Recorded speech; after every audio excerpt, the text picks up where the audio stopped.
Welcome to the Answers Yes podcast, where we interview some of the most interesting people that have said yes to opportunities in their life. We hope that through these stories, you can learn to create your own destiny by saying yes along the way. Join us as we explore the new series covering topics such as passion, integrity, and hard work. I'm your host, Jim Riley, and I hope you enjoy these interviews as much as I do. I believe that everyone has an important message worth hearing. Hello and welcome to the Answers Yes podcast. Thanks for tuning in. You know, it's been a wonderful year as we start to wind this thing down. And I've had some great guests on the show in all different arenas. And it's no surprise that today's guest suits a specific style of teaching, if you will. Back at episode number 187, I had Naz Bashetti on the show, and she wrote a book called Pause, Breathe, and Choose. And the reason why I was interested in having her on was her extensive career working for Apple, and she was an executive assistant to the founder. And I just thought, wow, what a great story. But we talked a lot about pause, breathe, and choose, which was really a form of meditation and finding your center. And, I moved on. I had a lot of great guests since episode 187, and I'm recently reading a book by Paul Wagner called No Surrender. And one of the chapters in Paul's book talks a lot about meditation and finding your inner source and your strengths and, the power of your brain and where it can take you. So today I've got Dr. Robyn McKay on the show, and I understand, Doctor, that you talk a lot about some of these topics and then some, and I really want to dig into it because it's coming to the forefront more often than not. So thank you for being here. So happy to be here. I love saying yes to life. So this is a perfect opportunity for us to chat more about that. Well, I love that. How about saying yes to telling us a little bit about your background and some of your career history, maybe where it got started. Sometimes we go back all the way into our childhood if we were entrepreneurs on the playground, but give us some of your story and background, please. Well, I am a fifth generation entrepreneur, actually, on my dad's side. I'm also about a fourth or fifth generation intuitive as well. So those two things go hand in hand. And last but not least, I'm a STEM girl, science, technology, engineering, and math. I got my first microscope when I was 10 and was so disappointed in the light source, which was a mirror. But it was kind of the beginning of the early part of my career where I worked in biotech and pharmaceutical industry before I moved into positive psychology, got my PhD in positive psychology about, holy smokes, 2008, 14 years ago. So since then, I've been a lot of different things, and entrepreneur is definitely one of them. Executive coach, I teach in the Akashic Records as well, and do a lot of keynote addresses for companies in tech, biotech, engineering, and fintech right now. And I'll tell you, mindfulness practices, meditation, diving deeper into who we are, what our purpose is. These are all kind of at the core of everything that I've done. First in my own story, of course, trying to figure out what I was supposed to do with my life. And then as I've moved into human potential and working with people at the highest levels of leadership, that's a big question that we all have, I think, is what's my purpose? What am I here for? And how do I figure that out in the face of everything that's been going on in the last couple of years, especially? So that's a good crash course on your life. But, the topics that you talked about already that you've done and your education and jumping right in, those are major decisions at a young age. Was it your parents' upbringing that gave you the skill set and desire to jump in at that level? Did you have any time on the playground? What did that look like for you? Well, I was always a pretty smart little kid. I liked to be on the playground, but I always stood next to the teacher because I was I think I was so sensitive to other people's energies that I like to be someplace, have a home base and be someplace safe. But I am a lifelong learner. And I remember when I was about 5, I decided I wanted to write a book and that I would also be a doctor. And I thought the most expedient thing to do would be to start writing my book. So I laid down on my floor with my pencil and my notebook and realized I didn't have anything to say and I could barely spell. So it was a little bit disappointing at that point. But I will say with my family history, my mom has a master's in education. My dad has a master's in counseling. He went on to have a long time career as an auctioneer and a real estate broker. And so there's the entrepreneurial piece of the puzzle. And one thing that our family was always very good at is saying yes to new experiences, even if they scared us. So I grew up skiing. Do you want to go down the Black Diamond, Robyn, when you're 8? Yes, I will follow you, Dad. That kind of thing always set me up to just say yes to what's next. The other thing I will say is that I do come from a very high achieving family. I've got sisters who are a couple of years younger than I am who have their MDs, and we just have this drive for, I think it's a lifelong learning piece, but it's also making a contribution to other people's lives as well. And that was something that was instilled in us from the time we were kids, for sure. Hmm. I want to touch on a few things that you've already brought up, and they're much deeper topics, but there's no sense in beating around the bush. You talked about energy and the energy that you felt and wanting to feel a little bit safe on the playground and the energy of others. Oftentimes I try to describe that to my own clients, and they just don't quite get it. And I usually resort back to the story. You walk into a room and you can feel immediately that the couple's been arguing. You weren't there for the argument, but you can feel the tension in the air, right? Or you walk into a party, you can already feel the energy of the party, is relevant. How do we convey the importance of energy and how we feel to people that just can't quite grasp that concept? Well, there are going to be some people who aren't going to be able to grasp that concept simply because, on a normal distribution curve, remember the bell-shaped curve from school, we've got about, we'll say even 50% of the population who's going to have a pretty limited understanding or have that limited experience of being able to feel other people's energy or other people's emotion. And then the other half of us are able to at least figure that out and develop some sense of empathy or some sense of understanding about what another person's experience is. And then there are people like you and me. If you can walk into a room and feel if somebody else has had an argument, or I always think about walking into the beginning of a cocktail party or a networking event, and you can just kind of feel the energy in the room. Everybody feels awkward and uncomfortable. We have to recognize, first of all, it's probably not us. It's probably literally the room, people in the room. And that's not something that we get taught at all from the time we're little kids. Nobody ever teaches us that if you feel something, it may not even be yours. You might just be picking up on the subtle energies of the room. We also have to, I hope we're getting to a place in our world where we can recognize that everything is energy. The desk that I'm sitting at is energy. It's slow moving energy. It's solid. And then there are subtle energies that are much more dynamic and we'll say invisible, but you can still pick up on that. I like to call it my spidey sense sometimes. So how do we teach everybody? I don't know if we can teach everybody. I think it's even more important for those of us who can feel energy to honor and embrace that, rather than gaslighting ourselves or making ourselves wrong or telling ourselves that we're making it up in our head. Just because somebody else can't feel it doesn't mean that we can't. So I think honoring our own experiences with energy goes a long way to promote the idea that, yes, everything is energy and you can actually feel it. I love that you're giving us permission to understand that about ourselves. I remember personally going through that process. I used to be able to feel something good coming my way, and I never told anybody. And then it would happen. I'd be like, darn it, I should have told somebody. I felt that it was going to happen, right? The energy of the momentum of something going on in my life. So I've made it a habit now to tell my wife every time, like, honey, this is going to be a spectacular week. And she's like, how do you know? I'm like, I can feel it. It's coming our way. And, sometimes I can be very specific about it. But, I had to give myself permission to do that.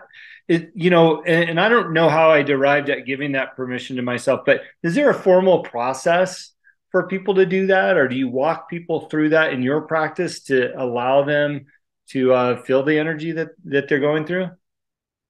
So I always start with personality because when you understand who you are as a person and how your personality is different from everyone else's personality basically on the planet, that automatically seems to give people permission to just be themselves. The personality assessment that I give is the Neo 5 factor assessment. It's the gold standard of personality assessments, and I can give that because of my credentials. And it's a assessment that the personality psychologists who do research use as well. One of the things that I see about the people who work with me, Jim, you might relate to this as well for yourself and for the people who work with you, is that we collectively are very, very open to experiences, 1.5 to 2 to 3 standard deviations beyond average, meaning that in a room of 100 people, 1,000 people, or even 10,000 people, we might be some of the most open people. And with that openness comes that natural ability to feel and sense the subtle energies that are available to us. There's something about looking at the data. There's something about looking at your scores compared to everybody else's scores to explain it. It's something about our conscious intellect needing to grab onto a number that says, I'm in the 99th percentile. In a room of 100 people, I'm going to be the most open person in the room. That doesn't make me the best person in the room. That just means that I'm going to be much more sensitive to subtle energies than somebody who scores in the 50th percentile or in the 10th the 10th percentile. So I start with understanding your personality. That's a very important piece of it. And then looking at the data and the evidence that just as you have been, when you tell your wife something good is coming, we have to look at, is this true for me? How accurate am I? Not to make judgments about it, to be open about it, to be curious about the information that we're receiving. And when we adopt that openness and curiosity in our perspective, that shifts the way we look at and experience the energies that are available to us. So formal process, I don't know. I think that it's as simple as giving yourself permission to just be yourself and to honor those vibes that you get every single day. Yeah, and my hope and desire is that people do allow that of themselves. I spent a lot of time with David Meltzer prior to moving to Montana, and he talks a lot about the vibrations that we put off or the energy that we put off and how important it is to identifying those. And this isn't a new practice, but can you talk about how that becomes important not only in your personal life but in your business life? Well, let's go to positive psychology. This is a place where I love to spend a little bit of time because I think it's important to understand what the science says about things like feeling our best. When we feel our best, we're actually able to perform at our best. In fact, in positive psychology, there's some really compelling research that shows it's very hard to prove cause in psychology. Most of the studies are going to look at relationship and so when this group of researchers actually proved cause, they proved that how you feel and your success outcomes are causal and bidirectional. In other words, the better you feel, the more successful you'll be in any number of outcomes. And the more successful you are, the potential is the better that you will feel as well. So you get this upward spiral. Well, when we talk about feelings, that felt sense, we have to look at when it comes to business, when it comes to our lives, if I'm not feeling my best. I woke up this morning, it was cloudy out, it was a little bit cold. I was up a lot during the night with my golden doodle puppy, who needed to go outside a couple of times.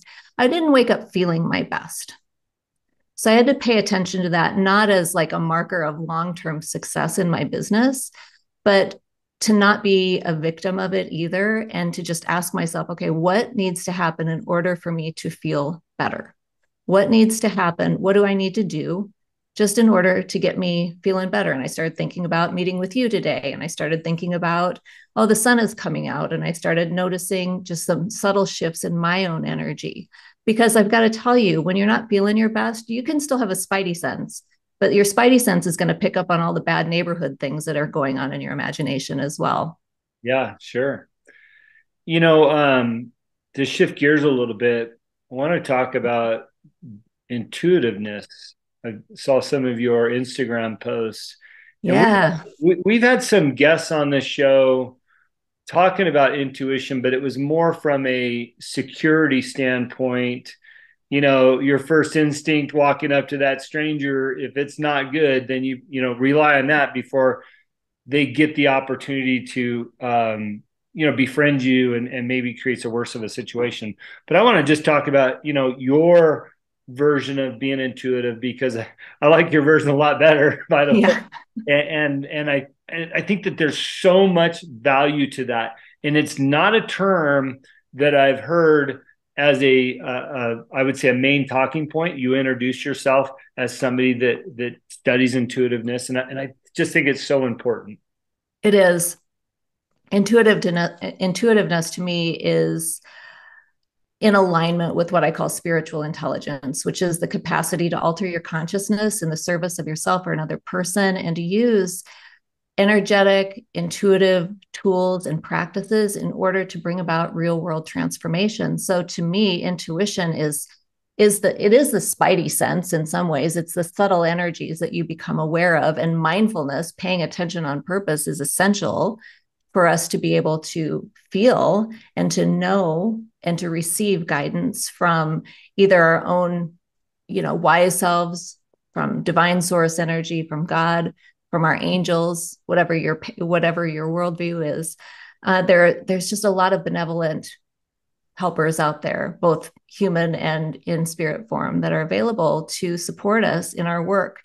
Yes, intuition is good in scary situations. Of course, you have a gut level instinct about paying attention. There are some people who are overly suspicious as well, and some who don't read red flags very well at all, and they assume the best in people. And so discernment is a big piece of the intuition puzzle when we're looking at understanding what's the information that's coming in, what's the vision that I'm receiving about the future. Right now I'm doing a lot of forecasting sessions for 2023, so we're looking at what's coming down the pike. That's not predictive necessarily. It just is looking at what are your heart's desires, what are those things that haven't come to fruition yet that you really want to lean into. Where can you bring in more life force energy into your business, into the rest of your life as well.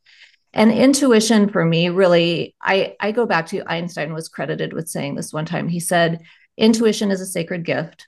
Reason is its faithful servant. And we've created a culture or a society that honors the servant and has forgotten the gift. So this work that I do, and listen, I work with a lot of bright, talented, accomplished people. A lot of them are physicians and engineers, and they've got real good brains in their heads. And they also happen to be highly intuitive, but they've spent most of their lives with that intuition kind of behind the scenes, making up stories about why they know what they know, having to kind of reverse engineer the answers so that people can follow along with them. And that time is passing.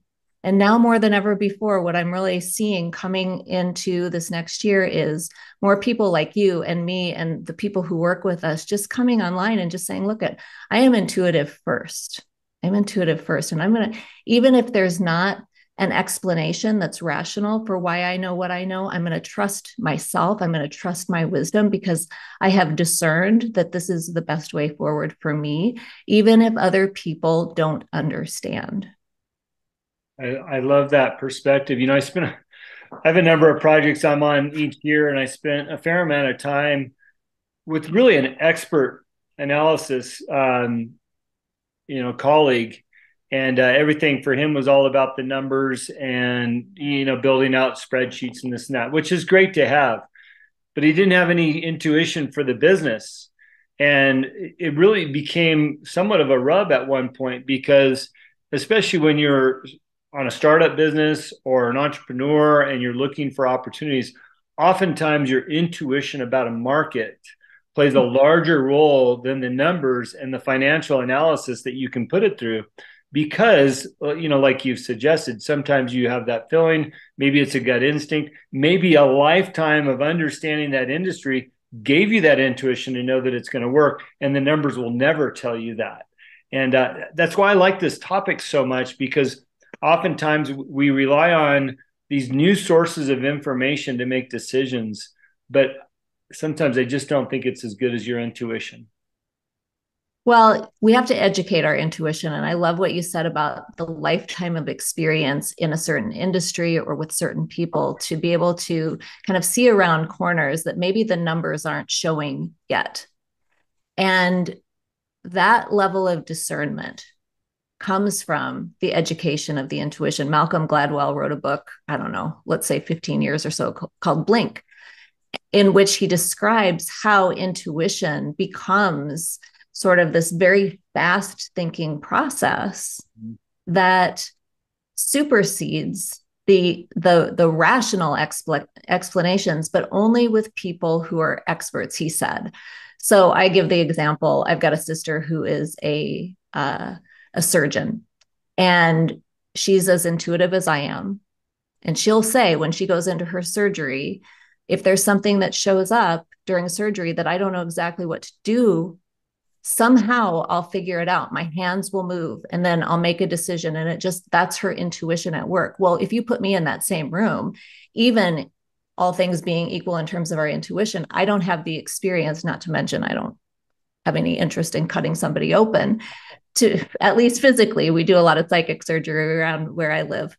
But we have these two different skill sets, and our intuition gets expressed through the skill set, to your point about that lifetime of experience. Mm-hmm. So it really is a refinement of something that we all, I believe to some extent, we all naturally have an intuition, but the refinement comes with that experience and the wisdom that shows up from making all the mistakes that we did earlier in our careers, and, finding the dead ends and the doors that won't open, and then moving into something that's a much more quick decision-making style, for sure. Just to shift gears a little bit about your work, and then I want to dig into more of your work and things that you are working on with your clients. Going back to my interview with Nas, she worked for Steve Jobs, and Steve Jobs was a daily meditator and very mindful.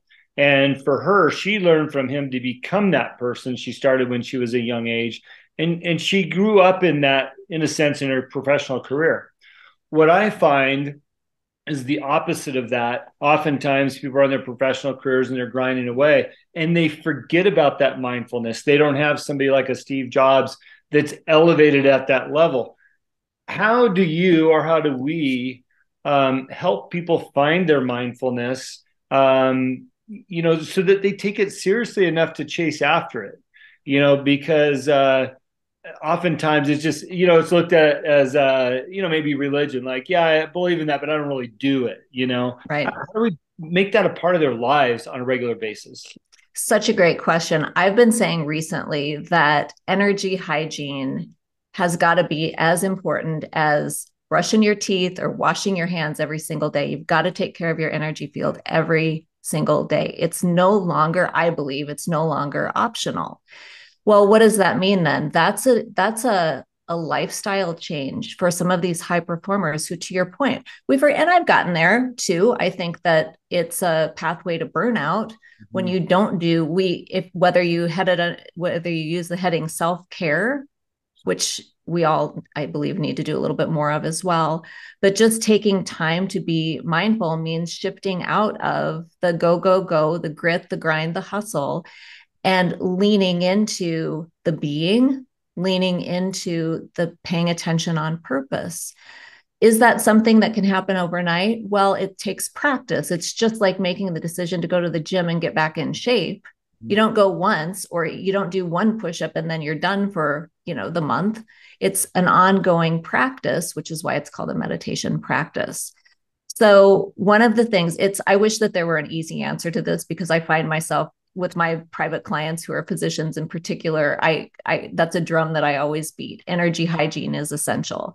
Yeah. And yet they come to me every couple of weeks and they're like, oh my God, like I need some energy hygiene. Well, that's something that you could do every single day, and it's no longer optional. So that's a personal decision that they're going to have to make to do that. But they also need a skill set. They also need to know the how of it. Just like you learn how to brush your teeth when you're old enough to hold a toothbrush and put toothpaste on, so too is the case with this energy management. We say that, but what does that actually mean? What does it mean to sit in meditation? And what does it mean if I'm sitting in meditation and I can't stop thinking? Well, headline, you're not meant to stop thinking. It's like asking you to stop smelling or stop hearing, but you don't have to pay attention to your thoughts either. You can just come back into your breath. And there are so many good apps right now. There are so many good practices that are available to us, especially in the last couple of years, that you can sign up for, that you can engage in every single day. But the challenge is making the conscious decision to do so and creating a practice around it. Yeah, yeah, it's important. And by the way, this wasn't a commercial for either one of the past guests I've had on. They just seem to be very relevant. But I chose Nas and Paul Wagner, again, who wrote No Surrender, as two completely different worlds. Nas very feminine, in her mid 30s, who you might see somebody that would meditate, whereas Paul Wagner is a professional bodybuilder full of tattoos and very hardcore to his soul. And you think about him talking about the importance of meditation, right? I think we can all find some common ground for ourselves to meditate or spend some time in retrospect. So with that being said, talk to me about your services. I'm on your website over here on my left, and Yeah. there's so many great things that you talk about, that you offer, that you do. What are starting points for people? How do they grasp the notion of becoming healthier in their mind and spirit? Well, I always start with leadership. I think it's really an important piece of the puzzle. I mentioned the personality assessment earlier, and I've got a leadership quiz on my website that you can go and take. And that's actually kind of a snapshot of a piece of your personality, which has to do with your leadership style. So that's a really good starting point, because I believe the better you know yourself, the better you know yourself, the better you're able to make decisions that are in the service of your highest timeline, that are in the service of your highest potential, that allow you to make the contributions that you know in your heart and soul that you came here to make, to get out of the hustle, grit, and grind that I mentioned earlier. So start with leadership. And then, who I work with is, I think, almost more important than the what I do with them, because what I find is that they will find me and they identify as very bright. They were probably mapped into gifted ed programs or baccalaureate programs or IB programs as kids. Very, very gifted intellectually, but they're also highly intuitive, creative people as well. So they sit at that intersection of intuition and reason, or intuition and intellect.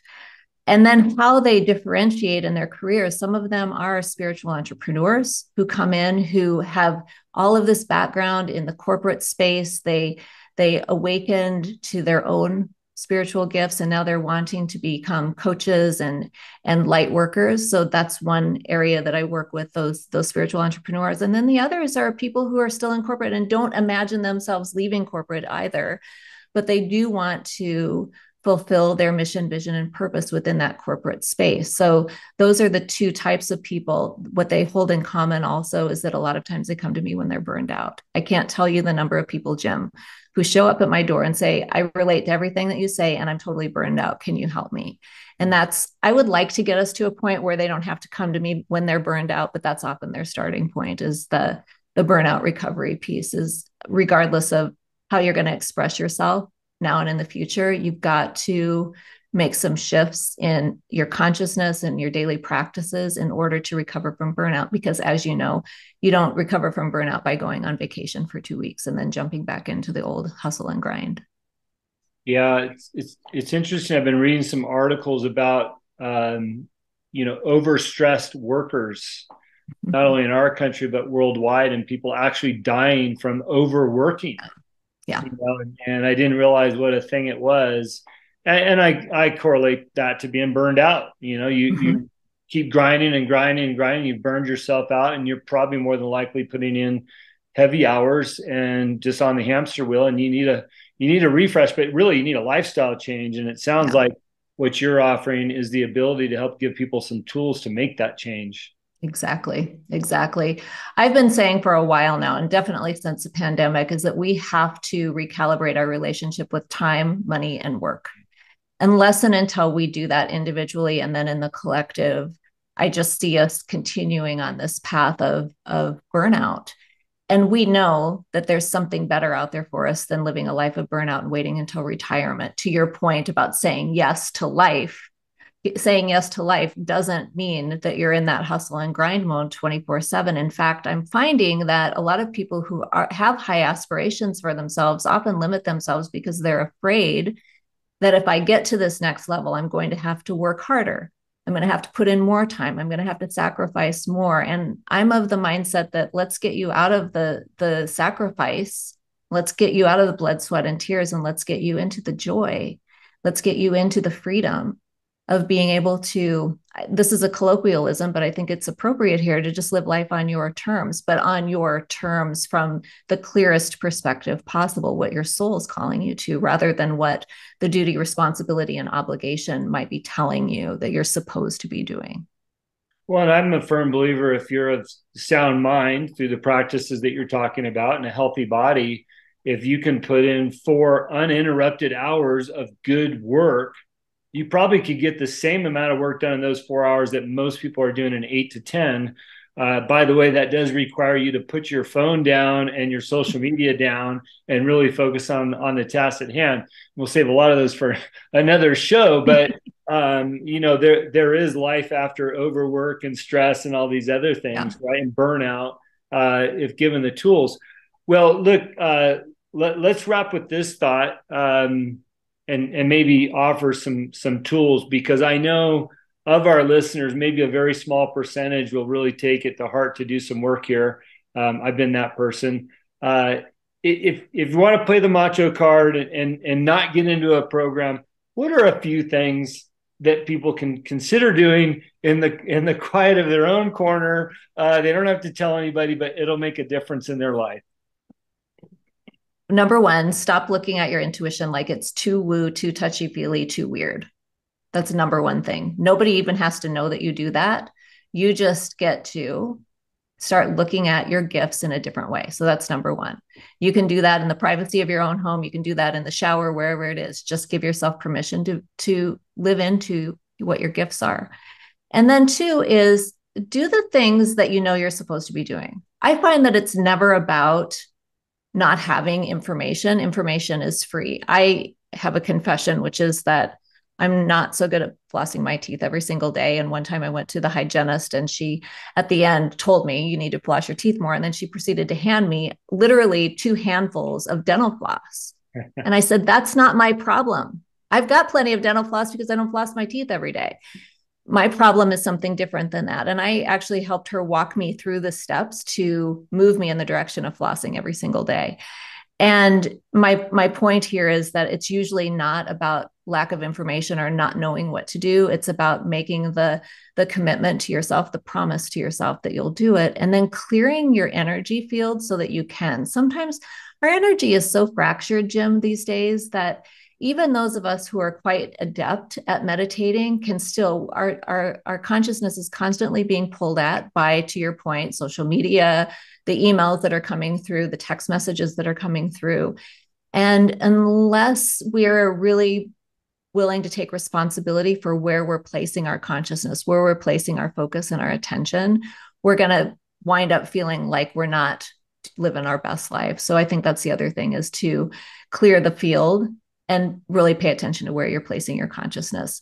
Is it worthy of you? Is whatever you're looking at worthy of you? And most likely, I mean, there are some things that are worthy of us for sure, but there's a lot of competing things that aren't worthy of our time, attention, energy. Yeah. Well, those are a great piece of advice. And as I'm thinking about what I typically talk about to add some value to what Robyn said here is, focus on what your values are and what's important to you. In all my client work, we start with your values and we build our goals and our structure on those values. And secondarily, and this will play right into what the doctor said, is if you can accomplish 5 key things every day, you've made some forward momentum and hopefully you've lessened the stress and burden on your life. But I would highly recommend making one of her suggestions, one of those 5, until it becomes a habit, because once it becomes a habit, you can exchange that with something else and you should be living the life, that brings happiness and a little bit more space and joy. So, Robyn, I just love this conversation. I love the value that we're bringing to people. Where can they find more of you and what you do and your website and your Instagram and all that other good stuff? My website, Dr. Robyn McKay, drrobynmckay.com, is a great place to start. I'm on social media, Dr. Robyn McKay on Instagram. And Facebook, I have my actualization zone. And if you just go into your search bar and type in the actualization zone, that's a Facebook group that I have that is filled with intuitive and intelligent people who are ready to create a new world for themselves and other people.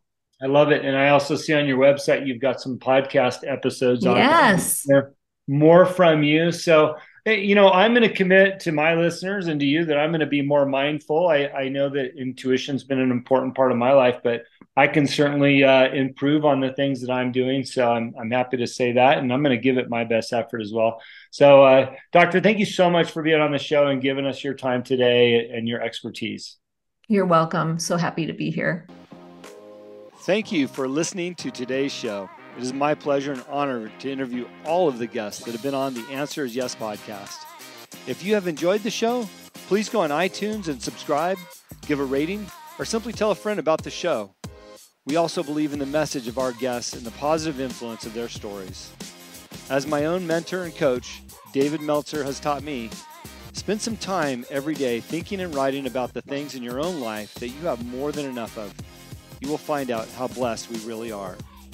Please visit my website, livelifedriven.com, for the latest updates about me and what I'm doing. Plus, I post a monthly blog about the many topics on this show. This podcast can also be found there. As I learned early on in life, what you believe is what you will achieve. Thanks, Mark Victor Hansen, and thank you, and have a great week.